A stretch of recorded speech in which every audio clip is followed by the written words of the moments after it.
నమస్కారం ఘంటారావానికి స్వాగతం. ముందుగా ప్రధానాంశాలు.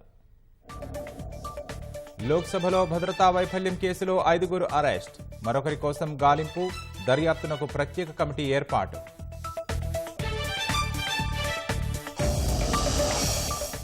నిందితులకు పాస్లు ఇచ్చిన ఎంపీపై చర్యలకు విపక్షం డిమాండ్, ఫుల్ బాడీ స్కానర్లు ఉండాలని సభ్యుల సూచన.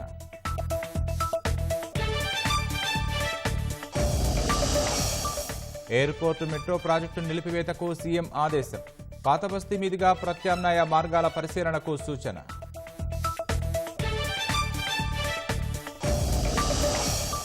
హైదరాబాద్కు దూరంగా ఫార్మాసిటీ తరలించాలన్న రేవంత్, సేకరించిన భూముల్లో మెగా టౌన్షిప్ అభివృద్ధికి ప్రణాళికలు.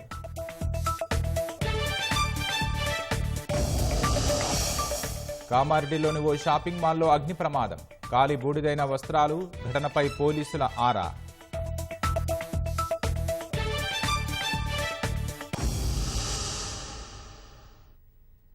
పార్లమెంటుపై ఉగ్రదాడి జరిగి 22 ఏళ్లైన రోజే లోక్సభలో భద్రతా వైఫల్యం చోటు చేసుకోవడంపై ముమ్మర దర్యాప్తు సాగుతోంది. స్పీకర్ కోరిక మేరకు హోంశాఖ దర్యాప్తు కమిటీని నియమించింది. సందర్శకుల గ్యాలరీ నుంచి 2 లోక్సభలోకి దూకిన ఘటనలో ఇప్పటివరకు 5గురిని పోలీసులు అదుపులోకి తీసుకున్నారు. మరొకరి కోసం గాలిస్తున్నారు. నిందితులు పక్కా ప్రణాళిక ప్రకారమే దుస్సాహసానికి పాల్పడ్డారని తెలుస్తోంది. లోక్సభలో భద్రతా వైఫల్యం ఘటనలో సాగర్ శర్మ, మనోరంజన్, నీలం, అమోల్ సిందే, విశాల్, లలిత్ అనే 6 నిందితులు పక్కా ప్రణాళిక ప్రకారం దుస్సాహసానికి పాల్పడ్డారని పోలీసులు వెల్లడించారు. ఈ 6 నిందితులకు 4 ఏళ్లుగా ఒకరితో ఒకరికి పరిచయం ఉందన్నారు. పార్లమెంట్లో చొరబాటుకు కొన్ని రోజుల క్రితమే వారు ప్రణాళిక రచించారని పోలీసులు చెప్పారు. అందుకోసం సామాజిక మాధ్యమాల్లో నిరంతరం సంప్రదింపులు జరిపినట్లు వివరించారు. ఇప్పటి వరకు 5గురిని అదుపులోకి తీసుకున్న పోలీసులు 6వ నిందితుడు లలిత్ కోసం గాలిస్తున్నారు. నిందితుల ఇళ్లకు వెళ్లిన ఆయా రాష్ట్రాల పోలీసులు వారి గురించి ఆరా తీశారు. దొరికిన 5గురిని ఢిల్లీ పోలీసులు వివిధ కోణాల్లో ప్రశ్నిస్తున్నారు. మణిపూర్ సంక్షోభం, రైతుల నిరసనలు, నిరుద్యోగిత వంటి అంశాలతో నిరాశకు గురై ఈ ఘటనకు పాల్పడినట్టు ఓ నిందితుడు చెప్పినట్లు తెలుస్తోంది. పార్లమెంటు వద్ద తాజా సంచలన ఘటనలపై దర్యాప్తు చేయడంతో పాటు భవిష్యత్తులో చేపట్టాల్సిన మెరుగైన భద్రతా చర్యలను సిఫార్సు చేసేందుకు లోక్సభ సచివాలయం వినతి మేరకు కేంద్ర హోంశాఖ ప్రత్యేక కమిటీని ఏర్పాటు చేసింది. సిఆర్పీఎఫ్ డీజీ కమిటీకి నేతృత్వం వహిస్తారు. కమిటీలో ఇతర భద్రతా సంస్థల అధికారులు, నిపుణులు సభ్యులుగా ఉంటారని హోంశాఖ అధికార ప్రతినిధి వెల్లడించారు. వీలైనంత త్వరగా వారు నివేదిక సమర్పిస్తారని తెలిపారు. బుధవారం మధ్యాహ్నం లోక్సభ 0 అవర్లో భాజపా ఎంపీ ఖగేన్ ముర్ము మాట్లాడుతున్నప్పుడు 2 ఆగంతుకులు పబ్లిక్ గ్యాలరీ నుంచి లోక్సభ ఛాంబర్లోకి దూకారు. బల్లలపై పరిగెడుతూ వెంట తెచ్చుకున్న గ్యాస్ క్యాన్ల ద్వారా దట్టమైన పొగను సభలో వదిలారు. భయాందోళనకు గురైన ఎంపీలు ఘటన నుంచి తేరుకుని భద్రతా సిబ్బంది సాయంతో వారిని బంధించారు. సభలోకి చొరబడిన దుండకులు నియంతృత్వం నశించాలి, నల్ల చట్టాలను రద్దు చేయాలి, గణతంత్రాన్ని కాపాడాలి అంటూ నినాదాలు చేశారు.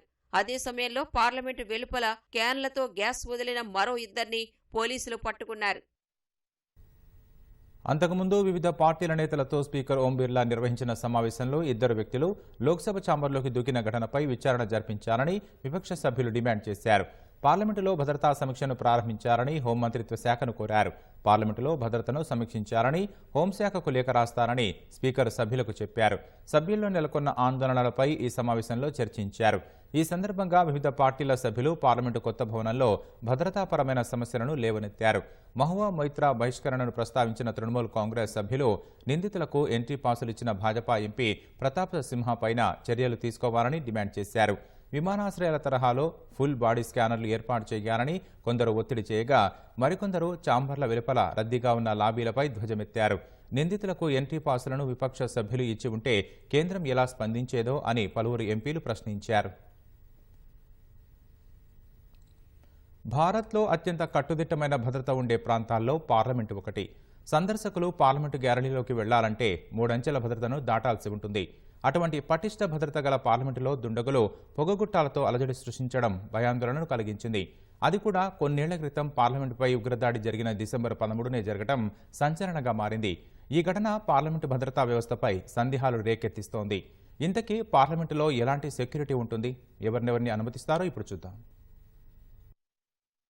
పార్లమెంట్ దేశ రాజధాని ఢిల్లీ నడిబొడ్డున ఉన్న నిలువెత్తు ప్రజాస్వామ్య దేవాలయం. దేశంలోని అత్యంత భద్రమైన ప్రదేశాల్లో ఇది ఒకటి. అలాంటి పార్లమెంటులో బుధవారం జరిగిన ఘటన భద్రతా వైఫల్యాన్ని తేటతెల్లం చేసింది. సరిగ్గా 22 ఏళ్ల క్రితం 2001 డిసెంబర్ 13న ఉగ్రవాదులు పార్లమెంటు ప్రాంగణంలోకి చొరబడి కాల్పులకు తెగబడ్డారు. ఈ ఘటనలో 9 మంది ప్రాణాలు కోల్పోయారు. ఈ దాడిలో యావత్ భారతదేశం ఉలిక్కిపడింది. అప్పటి నుంచి పార్లమెంటులో భద్రతను మరింత పటిష్టం చేశారు. పార్లమెంటు ప్రాంగణంలోకి ప్రవేశించడంపై ఆంక్షలు విధించారు. ప్రస్తుతం ఎంపీలు, సరైన గుర్తింపు కార్డు కలిగిన అధికారులు, జర్నలిస్టులు, టెక్నీషియన్లు, పనివారు మినహా పార్లమెంటులోకి ఎవరికీ అనుమతి లేదు. సందర్శకులు రావాలంటే తప్పనిసరిగా పార్లమెంటు సభ్యుల ద్వారా సెక్యూరిటీ క్లియరెన్స్ పొంది విజిటర్స్ పాస్లు తీసుకోవాలి. సందర్శకుల గుర్తింపు కార్డులను క్షుణ్ణంగా తనిఖీ చేసిన తర్వాత ఈ పాస్లు జారీ చేస్తారు. వీరి ప్రవర్తనకు పూర్తి బాధ్యత ఆయా పార్లమెంటు సభ్యులదే.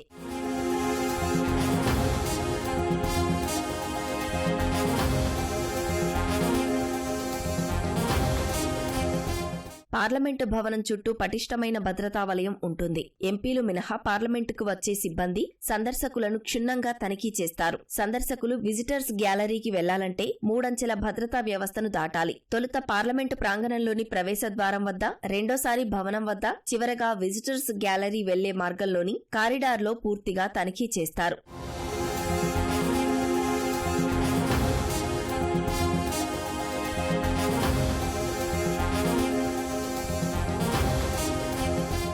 పార్లమెంటులో పనిచేసే ప్రతి సెక్యూరిటీ గార్డుకు ప్రత్యేక శిక్షణ ఇస్తారు. వారు తోటమాలి, స్వీపర్లు సహా పార్లమెంటులో పనిచేసే ప్రతి సిబ్బందిని గుర్తించేలా గుర్తింపు కార్డులను జారీ చేస్తారు. పార్లమెంటులో పనిచేసే ప్రతి ఒక్కరూ తప్పనిసరిగా నిత్యం ఐడి కార్డులు ధరించాలి. సమయానుసారం సిబ్బందికి సైతం భద్రతా తనిఖీలు చేస్తారు. అదనంగా మెటల్ డిటెక్టర్లు, వాహనాల రాకపోకలను నియంత్రించే రేడియో ఫ్రీక్వెన్సీ ట్యాగ్లు, ఫుల్ బాడీ స్కానర్ల వంటి అధునాతన పరికరాలతో పార్లమెంటు పరిసరాల్లో భద్రతను ఏర్పాటు చేస్తారు. ఇంత కట్టుదిట్టమైన భద్రత ఏర్పాట్లను దాటుకొని పార్లమెంటులో దుండగులు పొగగొట్టాలతో అలజడి సృష్టించడంతో పార్లమెంటు భద్రత ఏర్పాట్లపై ప్రతిపక్షాలు తీవ్ర విమర్శలు చేస్తున్నాయి. లోక్సభలోకి ఆగంతకులు చొచ్చుకొని పోయిన ఘటనపై రాష్ట్ర శాసనసభ వ్యవహారాల శాఖ అప్రమత్తమైంది. ఆ శాఖ మంత్రి శ్రీధర్ బాబు పోలీసు ఉన్నతాధికారులతో అత్యవసర సమావేశం నిర్వహించారు. అసెంబ్లీ స్పీకర్ కార్యాలయంలో శాసనమండలి చైర్మన్, శాసనసభ ప్రొటెం స్పీకర్ అక్బరుద్దీన్ ఓవైసీ సమావేశానికి హాజరయ్యారు. అసెంబ్లీ సమావేశాల నేపథ్యంలో ఈ తరహా సంఘటనలు జరగకుండా తగిన భద్రతా చర్యలను చేపట్టాలని ప్రొటెం స్పీకర్ అధికారులను ఆదేశించారు. 3 అంచెల పోలీస్ బందోబస్తును పటిష్టంగా అమలు చేయాలని పోలీసు ఉన్నతాధికారులకు సూచించారు. లోపలికి వచ్చే ప్రతి ఒక్కరిని క్షుణ్ణంగా తనిఖీ చేయాలని ప్రొటెం స్పీకర్ సంబంధిత అధికారులను కోరారు. ఇప్పటికే జారీ చేసిన పాసులు తప్ప ఇతరత్రా అన్ని రకాల పాసులు వెంటనే నిలిపివేయాలని అధికారులకు స్పష్టం చేశారు. ఔటర్ రింగ్ రోడ్డు వెంట ఎయిర్పోర్టు మెట్రో ప్రణాళికలు, టెండర్ ప్రక్రియ నిలిపివేయాలని ముఖ్యమంత్రి రేవంత్ రెడ్డి ఆదేశించారు. రాయదుర్గం శంషాబాద్ మెట్రో మార్గం ఆపేసి పాతబస్తీ, ఎల్బీనగర్ మార్గాల ప్రత్యామ్నాయంగా అలైన్మెంట్ తయారు చేయాలని స్పష్టం చేశారు. కాలుష్యాన్ని వెదజల్లే ఫార్మాసిటీ హైదరాబాద్కు సమీపంలో ఉండాల్సిన అవసరం లేదని, కందుకూరు సమీపంలో సేకరించిన భూముల్లో పర్యావరణ హిత మెగా టౌన్షిప్ను అభివృద్ధి చేయాలని తెలిపారు. హైదరాబాద్ మెట్రో రైలుపై ముఖ్యమంత్రి రేవంత్ రెడ్డి సుదీర్ఘ సమీక్ష నిర్వహించారు. విస్తరణ ప్రణాళికలు, ఎయిర్పోర్టు మెట్రో ప్రాజెక్ట్ సంబంధిత అంశాలపై కీలక నిర్ణయాలు తీసుకున్నారు. ఔటర్ రింగ్ రోడ్డు వెంట ఎయిర్పోర్టు మెట్రో అలైన్మెంట్ రూపొందించడంపై రేవంత్ రెడ్డి విస్మయం వ్యక్తం చేశారు. 111 జీవో వల్ల అభివృద్ధికి చాలా తక్కువ అవకాశం ఉండటంతో పాటు ఇప్పటికే మంచి రవాణా సదుపాయం ఉన్న ప్రాంతంలో ఈ అలైన్మెంట్ ఎలా రూపొందించారని ప్రశ్నించారు. ఈ నేపథ్యంలో రాయదుర్గం నుంచి శంషాబాద్ విమానాశ్రయం వరకు నిర్మించాల్సిన మెట్రో అలైన్మెంట్ ప్లాన్, టెండర్ ప్రక్రియ నిలిపివేయాలని అధికారులను ఆదేశించారు. హైదరాబాద్ మధ్యభాగం, తూర్పు ప్రాంతం, పాతబస్తీలో ఎక్కువ జనాభా ఉన్నందున వారి సౌలభ్యం కోసం మెట్రో రైల్ ప్రణాళికలు రూపొందించాలని ఆదేశించారు. ఎంజీబీఎస్, ఫలక్నుమా, ఎల్బీనగర్, చాంద్రాయనగుట్ట ప్రత్యామ్నాయ మార్గాలుగా అలైన్మెంట్ రూపొందించాలని సీఎం స్పష్టం చేశారు. మైలార్ దేవులపల్లి, జల్పల్లి మీదుగా ఒక ప్రత్యామ్నాయం, బార్కాస్, పహడి షరీఫ్, శ్రీశైలం రోడ్ మీదుగా మరో ప్రత్యామ్నాయం రూపొందించాలని మెట్రో రైల్ ఎండీని ఆదేశించారు. ఒంపులు లేకుండా నేరుగా ఉండే మార్గం ద్వారా వ్యయం తగ్గుతుందని అభిప్రాయపడ్డారు. విమానాశ్రయ ప్రాంతంలో ప్రభుత్వ భూములు ఉండటం వల్ల భారం తగ్గుతుందని సీఎం తెలిపారు. ఎల్యాండ్-టీ సంస్థకు రాష్ట్ర ప్రభుత్వం ఎన్నో రాయితీలు ఇచ్చినప్పటికీ పాతబస్తీ ప్రాంతంలోని 5.5 కిలోమీటర్ల మేర మెట్రో రైలు చేపట్టకపోవడంపై రేవంత్ అసంతృప్తి వ్యక్తం చేశారు. ఈ మొత్తం వ్యవహారంపై పూర్తి స్థాయిలో విచారణ చేయాలని సీనియర్ అధికారులను ఆదేశించారు. ఎల్యాండ్-టీ మెట్రో రైల్ లిమిటెడ్, జీఎంఆర్ ఎయిర్పోర్టుకు ఇచ్చిన రాయితీ ఒప్పందాలను ప్రభుత్వ ప్రయోజనాలను దృష్టిలో ఉంచుకొని పరిశీలించాల్సిన అవసరం ఉందన్నారు. నలువైపులా హైదరాబాద్ అభివృద్ధి చెందటంతో పాటు సమానంగా విస్తరించాల్సిన అవసరం ఉందని సీఎం అభిప్రాయపడ్డారు. సంక్షేమ పథకాలతో పాటు హైదరాబాద్ అభివృద్ధిని సమపాళ్లలో తీసుకుపోవాలనేది ప్రభుత్వ ఆలోచన అని తెలిపారు. రాష్ట్రంలో ఇప్పటికే 40% పట్టణీకరణ జరిగిందని, భవిష్యత్తులో 2 కోట్లు, తర్వాత 3 కోట్ల జనాభా అవసరాలకు అనుగుణంగా హైదరాబాద్ అభివృద్ధి ప్రణాళికలు సిద్ధం చేయాలని తెలిపారు. మూసీ సుందరీకరణ, నదీ తీరాన రైట్ ఆఫ్ వే ఉపయోగించుకునేలా మంచి మాస్టర్ ప్లాన్ రూపొందించాలని ఆదేశించారు. నాగోల్ నుంచి గండిపేట వరకు east west road come metro rail connectivity ఉండేలా చూడాలన్నారు. పశ్చిమ, గల్ఫ్ దేశాలు, ఆగ్నేసియాకు లాజిస్టిక్స్, మెడికల్ హబ్ గా హైదరాబాద్ కు ఉన్న అవకాశాలను సద్వినియోగం చేసుకోవాలని అధికారులకు సూచించారు. రాష్ట్రానికి సముద్రం లేనందున డ్రైపోర్టు కోసం ప్రణాళికలు సిద్ధం చేయాలని సీఎం స్పష్టం చేశారు. కాలుష్యాన్ని వెదజల్లే ఫార్మాసిటీ హైదరాబాద్ మహానగరానికి దగ్గరగా ఉండాల్సిన అవసరం లేదని, మరో చోట దూరంగా ఏర్పాటు చేయవచ్చని ముఖ్యమంత్రి తెలిపారు. కందుకూరు సమీపంలో ఫార్మాసిటీ కోసం భారీగా సేకరించిన భూముల్లో పర్యావరణ హిత మెగా టౌన్షిప్ ను అభివృద్ధి చేసే ప్రణాళికలు సిద్ధం చేయాలని అధికారులకు సూచించారు. అక్కడ వచ్చే మెగా టౌన్షిప్ నకు తుక్కుగూడ మీదుగా విమానాశ్రయానికి మెట్రో రైల్ కనెక్టివిటీ ఉండేలా ప్రణాళిక రూపొందించాలని మెట్రో రైల్ ఎండీని ఆదేశించారు. ఔటర్ రింగ్ రోడ్డు వెంట శాటిలైట్ టౌన్షిప్లు అభివృద్ధి చేయాలన్న సీఎం ఆ ప్రాంతాలకు చౌకగా మంచి రవాణా సదుపాయం కల్పించడంలో మెట్రో రైల్ కీలక పాత్ర పోషించాలని తెలిపారు. రాష్ట్ర శాసనసభ 4 రోజుల విరామం అనంతరం నేడు సమావేశం కానుంది. ఉదయం 10:30కు సభ ప్రారంభమైన వెంటనే మిగిలిన సభ్యులు ప్రమాణ స్వీకారం చేయనున్నారు. ప్రొటెం స్పీకర్ అక్బరుద్దీన్ ఓవైసీ వారితో ప్రమాణం చేయిస్తారు. తర్వాత సభాపతి ఎన్నిక ప్రక్రియను నిర్వహిస్తారు. శాసనసభాపతి పదవి కోసం వికారాబాద్ ఎమ్మెల్యే గడ్డం ప్రసాద్ కుమార్ పేరిట మాత్రమే నామినేషన్లు దాఖలయ్యాయి. దీంతో ఆయన ఎన్నిక ఏకగ్రీవం కానుంది. ప్రొటెం స్పీకర్ అక్బరుద్దీన్ ఓవైసీ ఎన్నిక ప్రక్రియను చేపట్టి స్పీకర్ ఎన్నికను ప్రకటిస్తారు. నూతన సభాపతి బాధ్యతలు స్వీకరించిన తర్వాత ముఖ్యమంత్రి సహా సభ ఆయనకు అభినందనలు తెలుపుతుంది. తర్వాత వాయిదా పడుతుంది.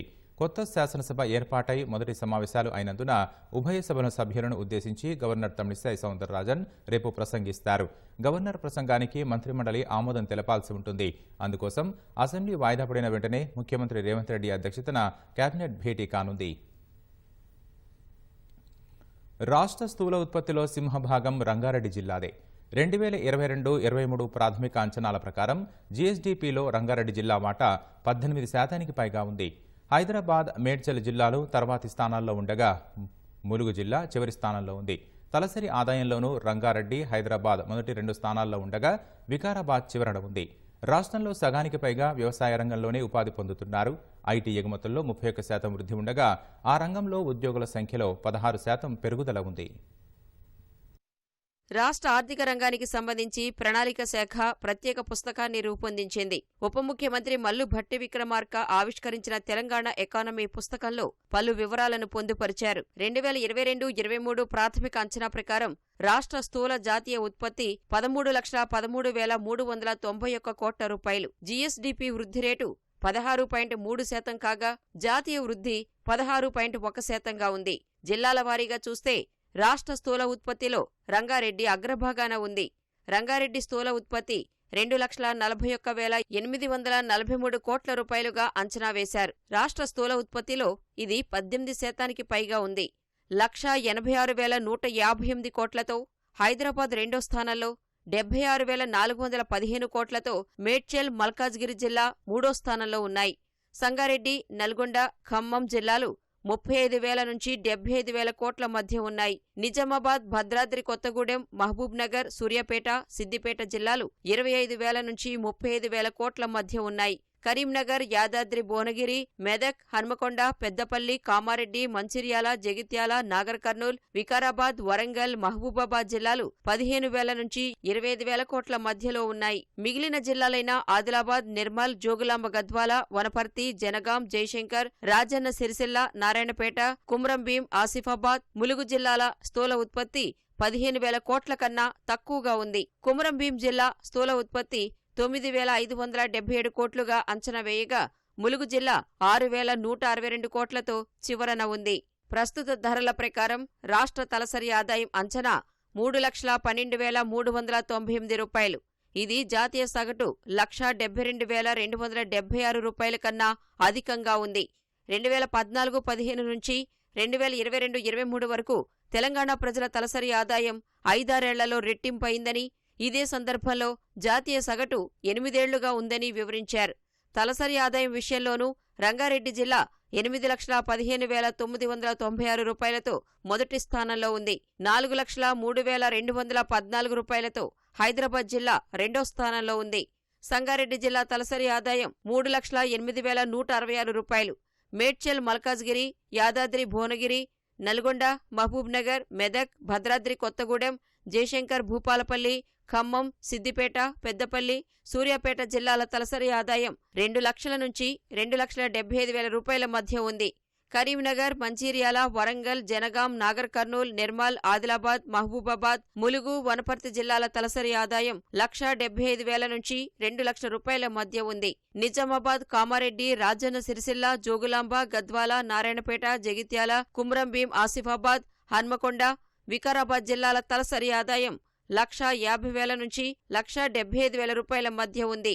1,55,525 రూపాయల తలసరి ఆదాయంతో వికారాబాద్ జిల్లా చివరి స్థానంలో ఉంది. రాష్ట్ర ఆర్థిక వ్యవస్థలో సేవా రంగాల వాటా అధికంగా ఉంది. స్థిరాస్తి, ఐటీ, ప్రొఫెషనల్స్ సేవా రంగాల వాటా 23% కాగా వ్యవసాయ, అనుబంధ రంగాలు, గనుల రంగాల వాటా 20%గా ఉంది. వ్యాపారం, హోటల్స్ రంగాల వాటా 18% కాగా తయారీ రంగం వాటా 11%గా ఉంది. రవాణా, కమ్యూనికేషన్ల రంగం వాటా 8%, ఆర్థిక రంగం వాటా 5%, నిర్మాణ రంగం వాటా 4%గా ఉంది. మిగిలిన ఇతర రంగాల వాటా 11%. ఉపాధి విషయానికి వస్తే మాత్రం అత్యధికంగా వ్యవసాయ రంగంపైనే ఆధారపడ్డారు. రాష్ట్రంలో 1,50,00,000 మంది వివిధ ఉపాధిలో ఉండగా అందులో 51% వాటా వ్యవసాయం, అనుబంధ శాఖలతో పాటు గనుల రంగాలదే. తయారీ రంగంలో 12%, వ్యాపారం, హోటళ్ల రంగంలో 10%, నిర్మాణ రంగంలో 8% ఉపాధి పొందుతున్నారు. రవాణా, కమ్యూనికేషన్ల రంగంలో 4%, ఐటీ, ప్రొఫెషనల్స్ రంగంలో 4%, విద్య, వైద్య రంగాల్లో 3% ఉపాధి పొందుతున్నారు. ఇతర రంగాల్లో 8% మంది ఉపాధి పొందుతున్నారు. 2022-23లో ఐటీ సర్వీసుల ఎగుమతుల్లో వృద్ధి 31% ఉండగా ఐటీ ఉద్యోగుల సంఖ్యలో 16% వృద్ధి నమోదైనట్లు రాష్ట్ర ప్రభుత్వం తెలిపింది. అసెంబ్లీ సమావేశాలు ప్రారంభమైనప్పటికీ భారతీయ జనతా పార్టీ శాసనసభాపక్ష నేతను ఇంకా నియమించలేదు. ఎల్పీ నేతగా ఎవరిని ఎన్నుకోవాలనే అంశంపై ఉత్కంఠ కొనసాగుతోంది. ఇప్పట్లో ఎల్పీ నేత నియామకం ఉండబోదనే ప్రచారం పార్టీ శ్రేణుల్లో జోరుగా నడుస్తోంది. పార్లమెంటు సమావేశాల అనంతరం నిర్ణయం తీసుకోవాలని పార్టీ భావిస్తున్నట్లు సమాచారం. ఇటీవల జరిగిన శాసనసభ ఎన్నికల్లో 8 మంది భాజపా అభ్యర్థులు విజయం సాధించారు. ఈ నెల 9న అసెంబ్లీ సమావేశాలు ప్రారంభం కాగా కాషాయ నేతలు ప్రమాణ స్వీకారం చేయలేదు. ప్రొటెం స్పీకర్గా మజ్లిస్ ఎమ్మెల్యే అక్బరుద్దీన్ ఓవైసీ సమక్షంలో ప్రమాణం చేయబోమని ప్రకటించి గైర్హాజరయ్యారు. సీనియర్ ఎమ్మెల్యేలను కాదని అక్బరుద్దీన్ ఓవైసీని ప్రొటెం స్పీకర్ చేయటంపై గవర్నర్కు సైతం ఫిర్యాదు చేశారు.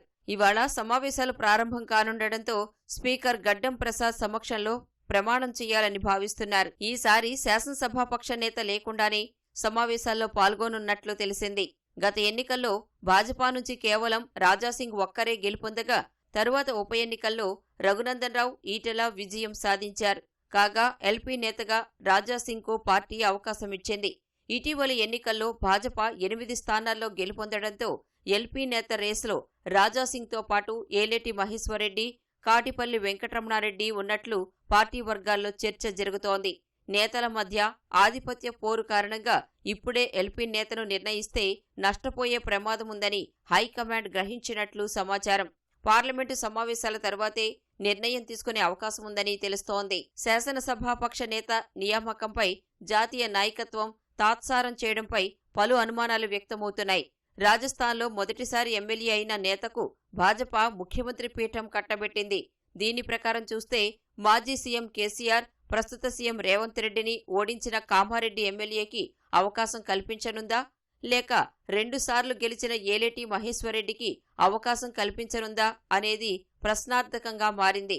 హ్యాట్రిక్ విజయం సాధించిన రాజాసింగ్కు తెలుగుపై పట్టు లేకపోవడం, హిందుత్వ ఎజెండా గోషామహల్ వరకే పరిమితమవ్వటం ప్రతికూలతలుగా ఉన్నాయి. గతంలో వేరే అవకాశం లేకే రాజాసింగ్కు ఇచ్చారని రాజకీయ వర్గాల్లో చర్చ జరుగుతోంది.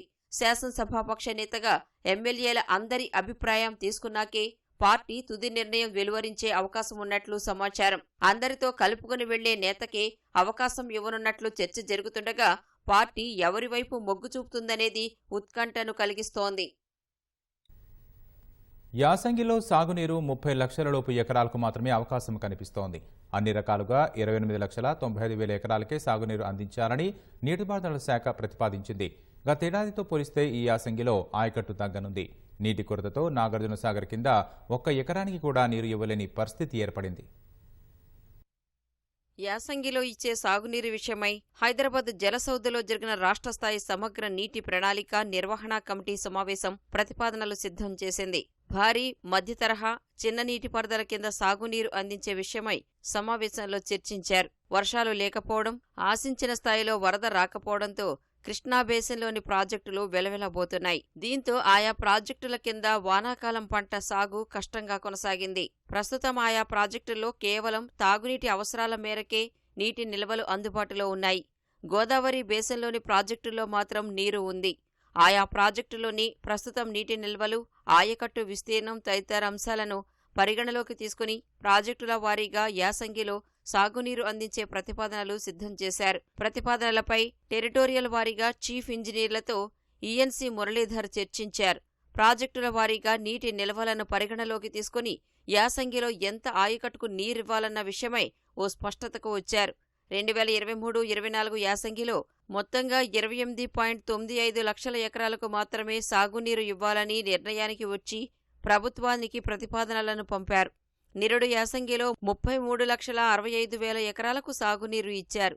ఈ సీజన్లో భారీ ప్రాజెక్టుల కింద 18,68,883 ఎకరాలకు, మధ్య తరహా ప్రాజెక్టుల కింద 2,18,535 ఎకరాలకు, చిన్న తరహా వనరుల నుంచి 6,72,938 ఎకరాలకు, ఐడీసీ కింద 1,35,223 ఎకరాలకు నీరు ప్రతిపాదించారు. కాళేశ్వరం ప్రాజెక్టు కింద ఈ యాసంగిలో 93,070 ఎకరాలకు నీరు ఇవ్వాలని ప్రతిపాదించారు. శ్రీరామ్ సాగర్లో ప్రాజెక్టులో ప్రస్తుతం 78.66 టీఎంసీల నీరు ఉంది. 6.50 టీఎంసీల నీటిని తాగునీటి అవసరాలకు కేటాయించారు. మిగతా నీటిని యాసంగి సాగునీటి అవసరాలకు కేటాయించారు. ఎస్ఆర్ఎస్పీ మొదటి దశ కింద 8,28,297 ఎకరాలకు, రెండో దశ కింద 3,26,914 ఎకరాలకు సాగునీరు ప్రతిపాదించారు. మధ్య మానేరు కింద 54,224 ఎకరాలకు, అలీసాగర్ కింద 48,282 ఎకరాలకు, గుత్ప కింద 33,725 ఎకరాలకు, నిజాంసాగర్ కింద 1,24,825 ఎకరాలకు ఆయకట్టు ప్రతిపాదించారు. మూసీ ప్రాజెక్టు కింద 30,000 ఎకరాలు, సింగూరు కింద 40,000 ఎకరాలు, దేవాదుల కింద 2,02,400 ఎకరాలు, నెట్టెంపాడు కింద 5,000 ఎకరాలకు సాగునీరు అందించాలని ప్రతిపాదించారు. కృష్ణా బేసిన్కు ఆశించిన స్థాయిలో వరదలు రాక ప్రాజెక్టులో నీరు లేనందున ఆయా ప్రాజెక్టుల కింద ఈ ఏడాది యాసంగి సీజన్లో ఆయకట్టుకు సాగునీరిచ్చే పరిస్థితి లేదని అధికారులు తేల్చారు. కృష్ణా ప్రాజెక్టులైన నాగార్జునసాగర్, ఎలిమినేటి మాధవరెడ్డి ప్రాజెక్ట్, కల్వకుర్తి ప్రాజెక్టుల కింద యాసంగి సీజన్లో సాగునీరు ఇవ్వలేని పరిస్థితి ఏర్పడింది. కేవలం నెట్టెంపాడు కింద 5,000 ఎకరాలకు, మూసీ ప్రాజెక్టు కింద 30,000 ఎకరాలకు మాత్రమే సాగునీరు ఇవ్వాలని అధికారులు ప్రతిపాదించారు. ప్రతిపాదనలకు ప్రభుత్వ ఆమోదం లభించగానే ప్రాజెక్టుల వారీగా నీటి విడుదల తేదీలను ఖరారు చేసేందుకు సంబంధిత అధికారులు ఇప్పటికే కసరత్తును ప్రారంభించారు. నీటిని పొదుపుగా వాడుకోవాలని, వృధాను అరికట్టాలని రైతులకు సూచిస్తున్న నీటిపారుదల శాఖ క్షేత్రస్థాయిలో రైతులకు అవగాహన సమావేశాలను నిర్వహించాలని నిర్ణయించింది. కామారెడ్డి జిల్లాలో ఓ షాపింగ్ మాల్లో భారీ అగ్ని ప్రమాదం సంభవించింది. అర్ధరాత్రి ఒక్కసారిగా చెలరేగిన మంటలకు బట్టల దుకాణంలో వస్త్రాలు, సామాగ్రి కాలి బూడిదైంది. స్థానికుల సమాచారంతో ఘటనా స్థలానికి చేరుకున్న అగ్నిమాపక సిబ్బంది మంటలను అదుపు చేసేందుకు ప్రయత్నిస్తున్నారు. ఈ ప్రమాదంలో 8 నుంచి 10 కోట్ల ఆస్తి నష్టం జరిగి ఉండవచ్చని అధికారులు అంచనా వేస్తున్నారు. కేసు నమోదు చేసుకున్న పోలీసులు ప్రమాదం ఎలా సంభవించిందనే దానిపై దర్యాప్తు చేస్తున్నారు.